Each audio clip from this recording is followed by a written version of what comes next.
Exodus chapter 15 and text number 8.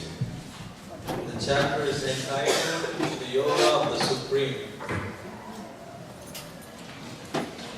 So this is Krishna, the Supreme Personality of Godhead. He is speaking. We will also hear the commentary by Srila Prabhupada. Here Krishna is explaining the science of reincarnation. So it says here, the living entity in the material world carries his different conception of life from one body to another, as the air carries aromas. Thus he takes one kind of body and again quits it to take another. Purport. Here the living entity is described as Ishvara, the controller of his own body. If he likes, he can change his body to a higher grade, and if he likes, he can move to a lower class. Minute independence is there. The change his body undergoes depends upon him. At the time of death, the consciousness he has created will carry him onto the next type of body. If he has made his consciousness like that of a cat or a dog, he is sure to change to cat's or dog's body.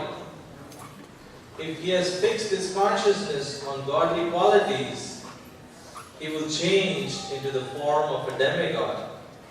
And if he is Krishna consciousness, and if he is in Krishna consciousness, he will be transferred to Krishna Loka in the spiritual world and will associate with Krishna. It is a false claim that after the annihilation of this body, everything is finished. The individual soul is transmigrating from one body to another, and his present body and present activities are the background of his next body. One gets a different body according to karma, and he has to quit this body in due course. It is stated here that the subtle body, which carries the conception of the next body, develops another body in the next life.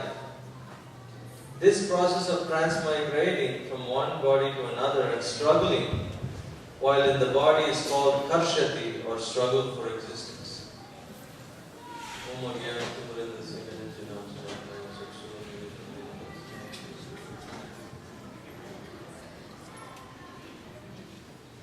So, here Krishna is talking about the spirit soul within a body.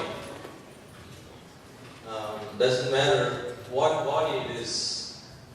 If the soul is within the human body or animal body or in a demigod body, the soul experiences unlimited suffering. And even though the suffering is unlimited, the Vedas have grouped them into three categories: Adhyatmika, Adhidaivika, and Adhibhautika.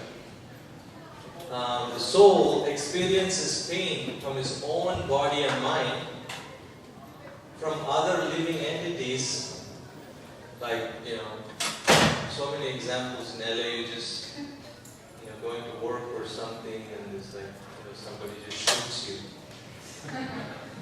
So many things happen. So this is one kind of misery. It's called Adhibhautika. And Adhidaivika, there are natural disasters, earthquakes, tsunamis, so on and so forth. So, generally speaking, especially when you try to tell about Krishna consciousness, about the science of God, in India, like I was talking to some neighbors in my village when I went to India about Krishna consciousness. And they were just like making fun of me. They said, this one family, at least this lady was saying, what's this Krishna consciousness? Who's going to feed our bellies? And if there is God, then why there is so much suffering? It is like a common question. So the Vedas, the ancient yoga text, actually explains why there is suffering in this world. I'll give you one small example from my own life, then that will hopefully explain the point I'm trying to make. When I was a young boy, I was actually I went to actually get a cake for my dad's birthday. And then, even this I didn't remember. I basically one morning I woke up surrounded by like so many visitors, and there were like fruits and medicines and like this. And I asked my mom like what happened, and she started crying. She couldn't even speak. And then she explained to me that yesterday you went to get cake for your dad, and then you didn't see the road properly, and somebody came and hit you in a car, and I was in a bicycle, and I was like completely unconscious. And then occasionally I would look around, but I wouldn't recognize anybody or anything. I wouldn't smile, and I'll go back unconscious. So everybody, all the dear ones, they were like really disturbed. And the doctor said, this could be like a case of mild amnesia, where he may not remember anything. So we have to give him some shock treatment. And my mother is protesting, no way, how could you give shock treatment? But my father is saying, no, it's good for him. It's for his ultimate benefit that you've got to allow this to happen. So my mother was saying no, and my father was saying yes, because even though it's painful, it actually brings you to your consciousness, this electric shock. I went to school a couple of days later, and my friend was laughing. He said, "You're still alive?" I said, "What do you mean? How do you know that something happened to me?" He said, "You were actually riding your bicycle. I called you from the other side. You didn't look. You crossed to come to me, and then the car hit you. I saw what happened." So I didn't want it to be responsible, so he ran away. So I couldn't remember anything, but fortunately I didn't have to go through this shock treatment, but I just came back to consciousness. So similarly,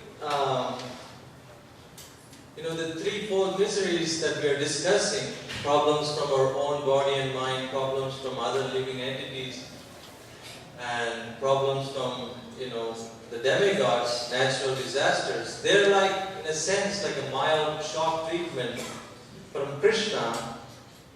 So the soul, the spirit soul, can come to his senses, can come out of this amnesia. At the moment, even though we are suffering, somehow or other we are actually convinced that we are happy. Especially in Southern California, I've been in places like Bondi Beach in Australia, Hawaii, places like this.